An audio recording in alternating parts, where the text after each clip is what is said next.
Hey everyone, it's Ben Hart here, and in today's video, we're going to be comparing the Chevy Silverado to the new Ford F-150. Before we get in this video, I want to give a huge shout out and thank you to the Larry Miller Super Ford for giving me some time with the F-150, and to the Jerry Signer Chevy here in Salt Lake for giving me some time with the Silverado. I'll include a link to both their websites. That was bad. Both their websites in the description down below, and then also a link to my car buying guide in the description down below as well. Let's get into it.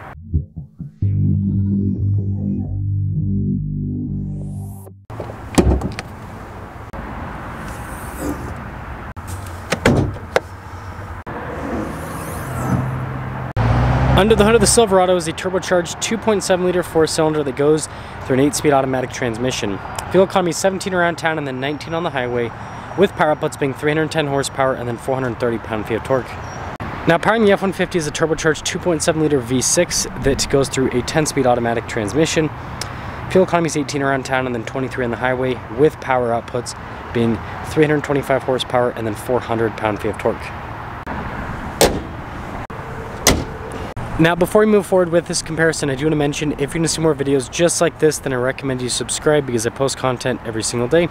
So starting with the Silverado, this one has the RST package. So it makes stuff like the bumper body painted, it comes with fog lights, you've got recovery points, you've got the upgraded headlights with this package as well. Just gives the Silverado kind of like a sportier design overall.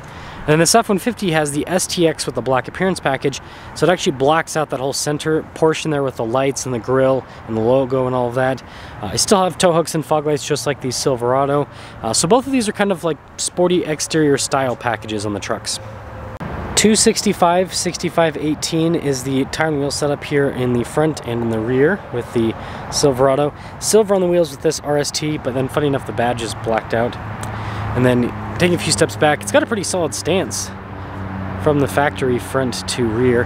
The Silverado does utilize leaf springs in the back. And then with the Ford, 275, 60, 20 in the front and in the rear is the tire and wheel setup. And the wheels in the Ford are actually blacked out, so they kind of a little bit more uniform with the sporty theme. You can see with the badging, side steps, all of that. Anyways, taking a few steps back, I think it also has a nice stance front to rear. Leaf springs in the back of the Ford too. Now, taking a look at the key fob, we have our lock and unlock function with both of them, but the Silverado actually has remote start and tailgate drop down too.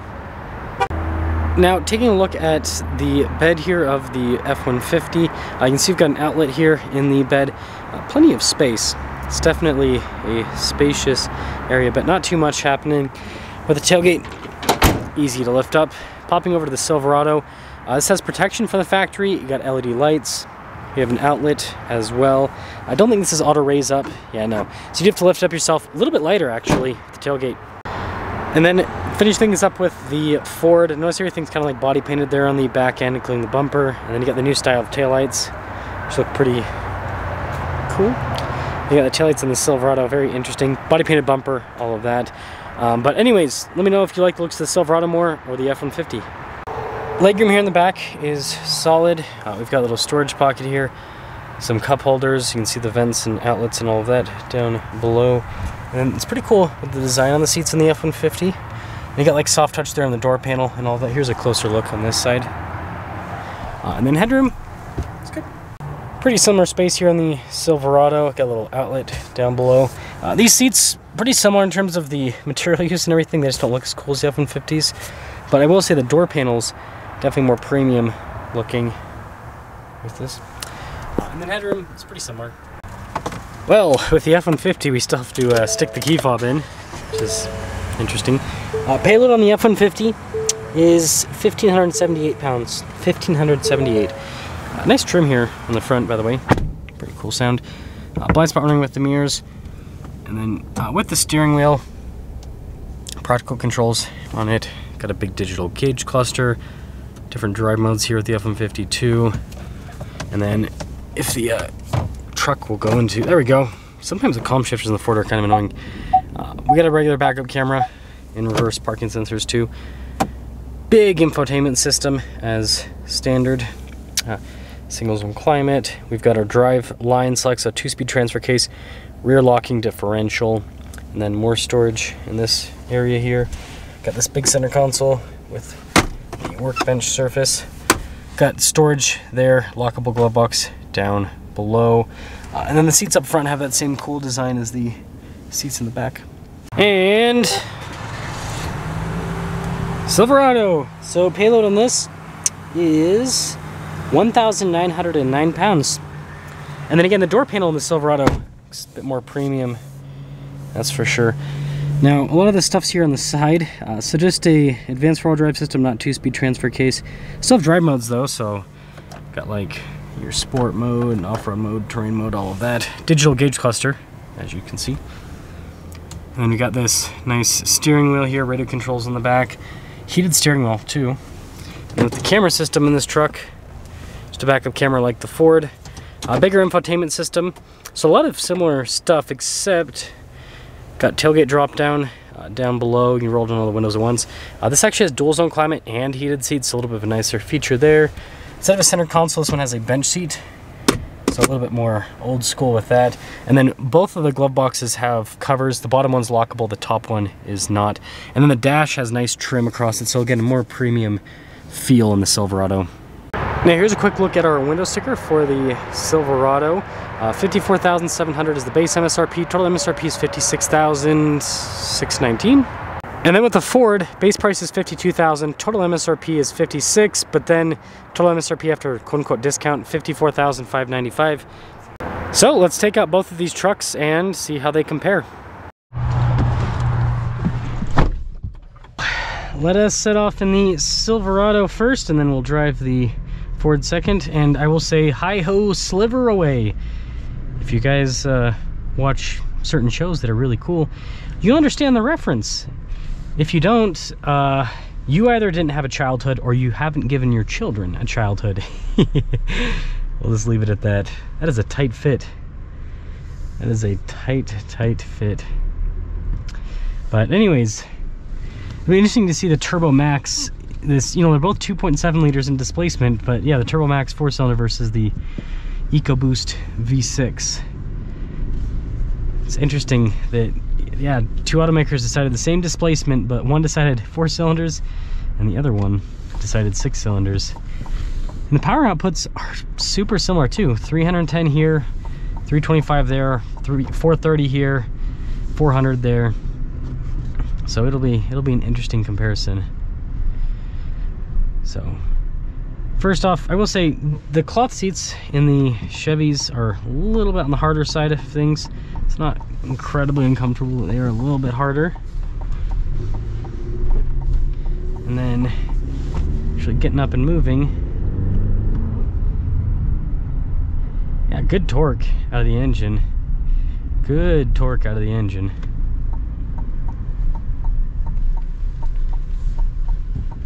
Suspension damping's pretty good too.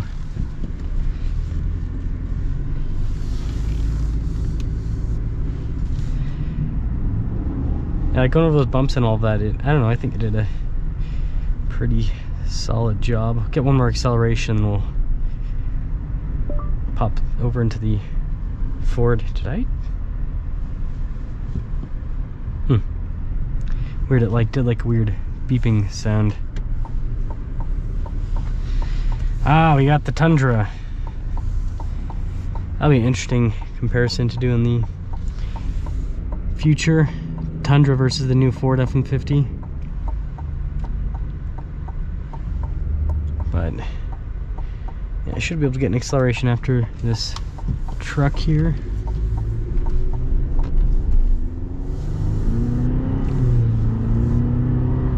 Yeah, good torque. Really good torque.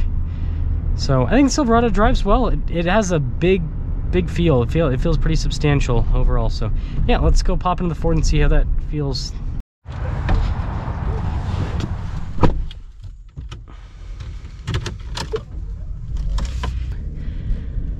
Right off the bat, the F-150 has a lighter feel to it. Like on smooth pavement, the new F-150 is it's like almost floats. It's very car-like. It's an interesting experience. But when you go over bumps, I don't think it does any better than other pickup trucks per se. But it does feel very light. That's so weird how isolated it feels from the road. Some people might not like to hear that. They're like, oh, I don't like that. But it is reality. Now I will say,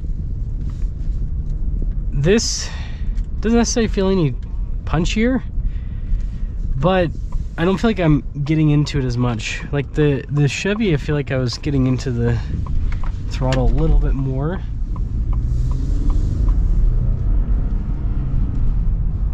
Pretty quick. I don't think it feels any quicker. I think they feel pretty similar. That is, I mean, it's what you'd expect with the power figures, but I mean, the interesting thing is the fuel economy difference. This gets better fuel economy. So you'd think that with similar power figures, they would get similar fuel economy, but you know, as they say, there's no replacement for cylinders. It's usually displacement, but in this case, it's cylinders. When you have more cylinders, it seems like just fuel economy is pretty much always better. Oh, I've got quite a few Bronco Sports here. Bronco Nation, wow. So, to cap things off with the comparison, the F-150 does drive more car-like. This new 24 F-150 is more of a refresh than full redesign, so it doesn't really drive too much different than like a 23. So when it comes to which truck I'd pick, I think this engine's better. So F-150 gets, you know, the win for the engine, because fuel economy is better, and I think the V6 probably is going to end up being more reliable. We'll see. And then I like these seats more. These seats are a little bit more comfortable than the Chevys, but I think the Chevy's a better value. It's got more features. Man, that key just jiggling around. It's got more features, and it's not like an insane amount more money. So I just think, yeah, I think that one's a little bit of a better value. So and, you know, it comes with heated seats and all of that. And mostly the Chevy kind of has more like a solid feel. Like when you close the hood, it feels more solid, like more well built in a way. So it's just interesting to see the differences. So let me know which route you would go, but I think that I guess the Chevy wins the value, the Ford wins in the engine and the seat department. But yeah, let me know which one you choose.